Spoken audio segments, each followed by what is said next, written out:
Do you know your medicine? Weed Maps and SC Laboratories bring you an educational series on the science of clean and safe cannabis.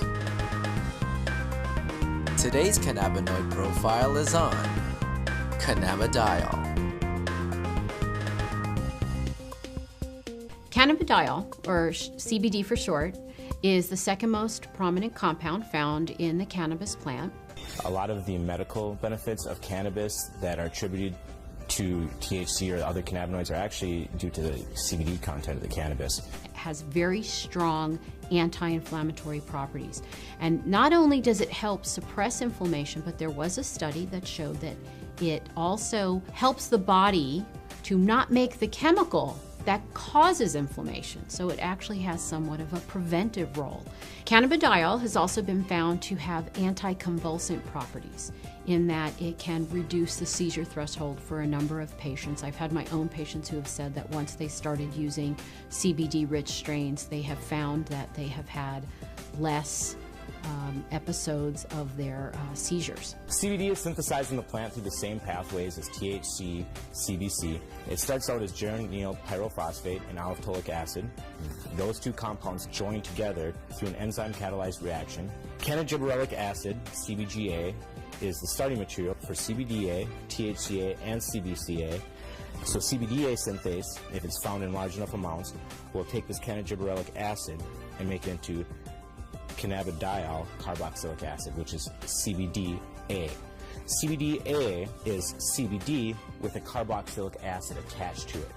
Now, with heat or through time, this carboxylic acid will naturally release from the compound, as it's very unstable, and become CBD. This process right here, where we lose this carboxylic acid, happens at about 80 degrees Celsius. A number of studies were done where they actually gave patients an overdose of THC to see what would happen when they then added CBD. And CBD completely turned around the negative effects of an overdose of THC without changing the levels of THC in the blood.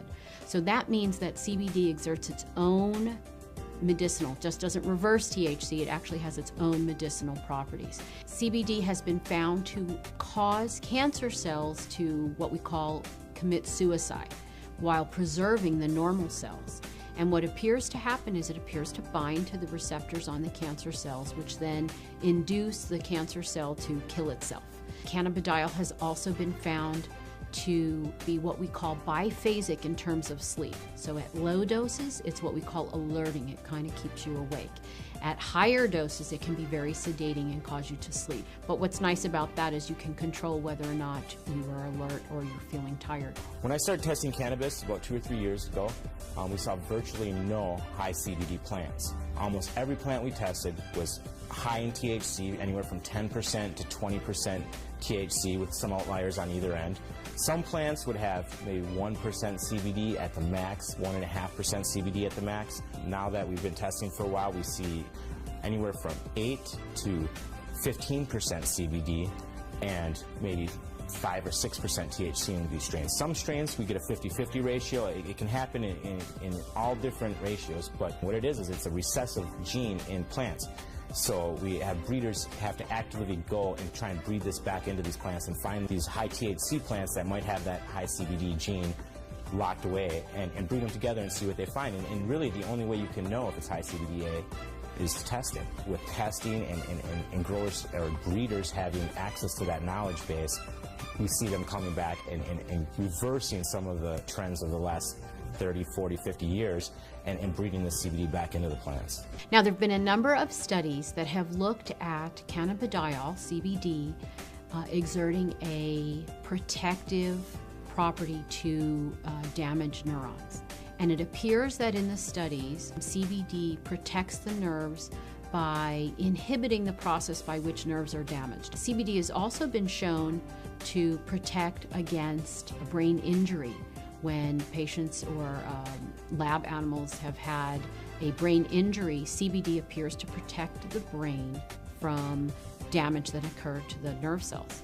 The studies have shown that it can actually fight MRSA, which is methicillin-resistant Staph aureus, a notorious bug that is resistant to a number of antibiotics.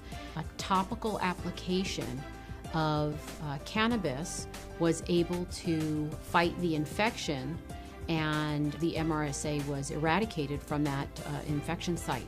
SC Labs tests for CBD with a high-performance liquid chromatograph, also known as an HPLC.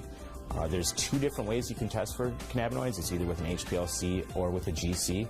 If you hear of someone testing with other methods, it's probably not a scientifically validated method. But the problem with the GC is that the GC uses heat to test for these cannabinoids.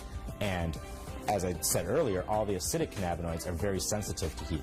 So the GC can give you no information about the acidic cannabinoids. It can only tell you about the non-acidic cannabinoids. The heat is decomposing these compounds. It's definitely decarboxylating all of them. And you're trying to measure it as these compounds are in a state of flux. And that's just, it's kind of fuzzy. So we use the HPLC because it keeps the cannabinoids in their natural state. They're in their liquid state. There's no alteration. There's no heat or anything like that happening. And so we get a much more accurate and a much more realistic picture of what's actually in the sample that we're testing.